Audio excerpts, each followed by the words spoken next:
तो जब चार्ज देने के बाद क्या होगा, इनके पास इंडक्शन की वजह से रेट डिस्ट्रीब्यूशन होगा।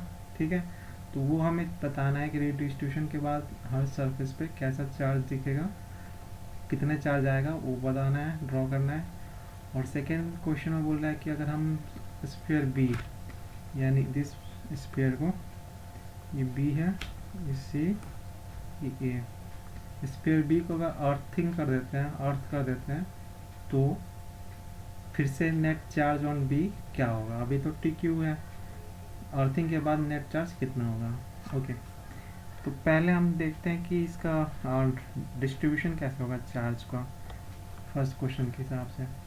तो देखो इस क्वेश्चन में हम चार्ज की इलेक्ट्रोस्टैटिक चैप्टर की जो सिंपल प्रॉपर्टी है वो यूज करेंगे। हम लोग क्या करते हैं, बेसिक को छोड़ के और एडवांस में सोचने लगते हैं। बट मैं इस क्वेश्चन में दिखाऊंगा कि कैसे हम लोग बेसिक कंसेप्ट से इस क्वेश्चन को सॉल्व कर सकते हैं। ठीक है, तो बेसिक में क्या आता है हमारा, एक तो इंडक्शन के बारे में हमने पढ़ा है। ठीक है, दूसरा जो यहाँ पे यूज करेंगे हम, conservation of charges. First is induction, conservation of charges. Third देखेंगे कि अर्थिंग प्रॉपर्टी से यूज कर सकते हैं। उसके बाद अगर दूसरा फोर्थ देखा जाए तो वो है प्रॉपर्टी ऑफ कंडक्टर।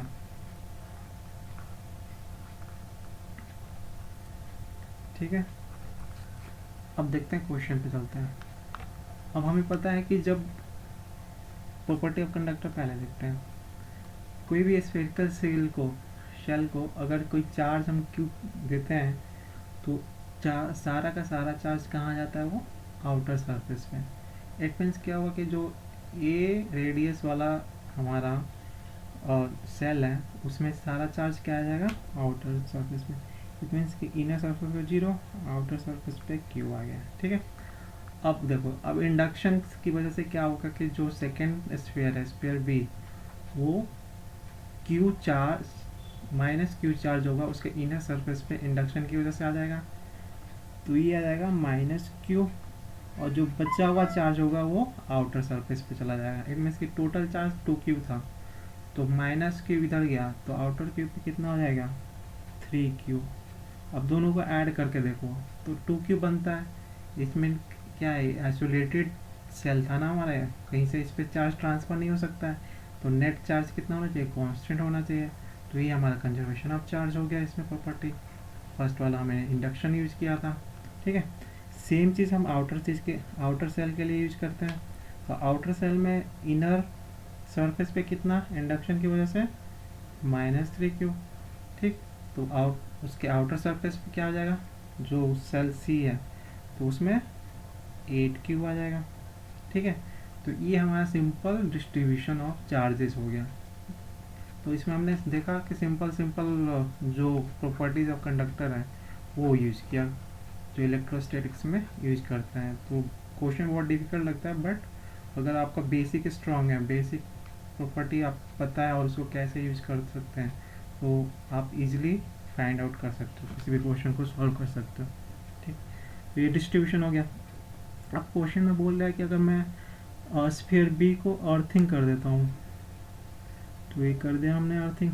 ठीक, तो फाइनल चार्ज इस पर क्या होगा। ओके, तो अब देखो अर्थिंग की प्रॉपर्टी होती है कि किसी भी कंडक्टर को आप अर्थ करते हो तो उसका पोटेंशियल 0 हो जाता है। ठीक, तो इसमें क्या होगा, कुछ अर्थ से चार्ज का डिस्ट्रीब्यूशन होगा, इसमें फ्लो होगा। तो मान लेते हैं कि हम इस पर नया चार्ज जो आ गया वो +Q0 आ गया। तो अब फिर से डिस्ट्रीब्यूशन दिखा रहा हूँ मैं। तो नया डिस्ट्रीब्यूशन अगर मैं ड्रॉ करूँ तो ये इनर वाला तो सब सेम ही रहेगा, ये आउटर में इस पर +Q0 आ गया। तो इंडक्शन की वजह से सबसे जो बाहर वाला सेल है उसमें इंडक्शन की वजह से 3Q + Q0 इंड्यूस हो जाएगा इनर सरफेस। तो आउटर सरफेस पे क्या होगा, तो 8Q तो पहले से था तो +Q0 और आ जाएगा। अब इनको ऐड करके देखो तो -Q0 कैंसिल हो जाएगा, नेट चार्ज 5Q आ जाएगा। तो सिंस ये आउटर वाला तो आइसोलेटेड सेल है ना, इस पर कहीं से चार्ज फ्लो नहीं कर सकता, तो नेट चार्ज वही है जो पहले चार्ज था हमारा। इनर वाले पे भी वही केस है, बस सेकेंड वाला जो स्फीयर है उसका चेंज हो गया। ओके, अब हमें फाइंड करना है क्यू नॉट की वैल्यू फाइंड करनी है। तो हमने अर्थिंग प्रॉपर्टी में देखा, तो क्या बोलता है कि पोटेंशियल ऑफ बी जो होगा वो जीरो होना चाहिए। चलो पोटेंशियल ऑफ बी फाइंड कर लेते हैं।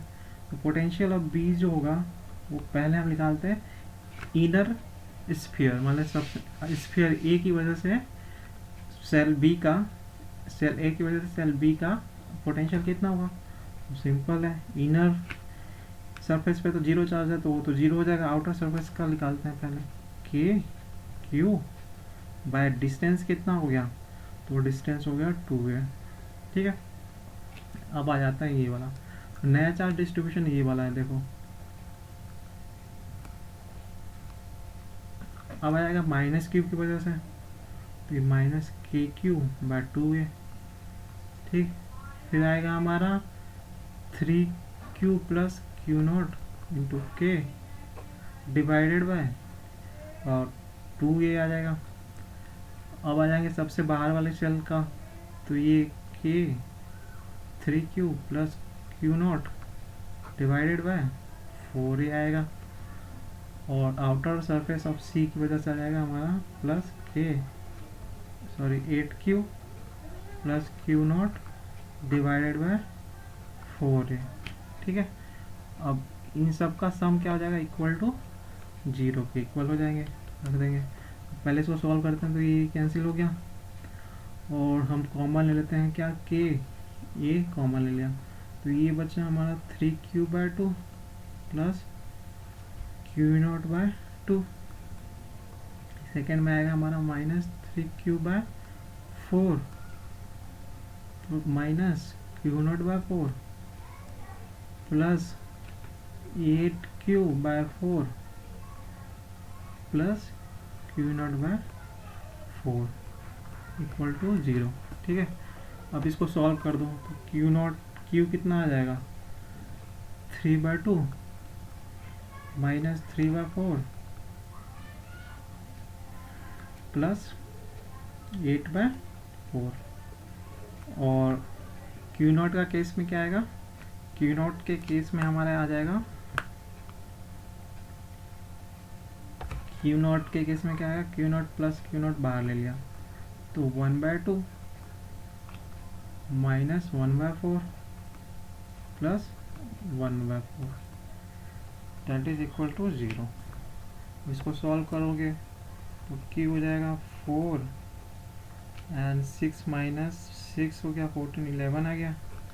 और ये हो जाएगा, इसको इधर ले आया तो क्यू नॉट 4 2 आ जाएगा। तो यहाँ से क्यू आ गया अपना कितना, तो क्यू नॉट आ गया minus Q into 11 divided by 2। तो इतना चार्ज होगा हमारा अर्थ से फ्लो किया है। तो नेट चार्ज के लिए क्या करेंगे, ऐड कर देंगे जो चार्ज था उस पर। तो फाइनल चार्ज में आ जाएगा हमारा कितना, आउटर सरफेस पे minus 3q plus minus inner surface पे जो है, तो ये प्लस है, ये q है एंड माइनस 11/2q। तो इसको सॉल्व करने पे आएगा माइनस 7/2q। तो ये चार्ज होगा हमारा जो फाइनल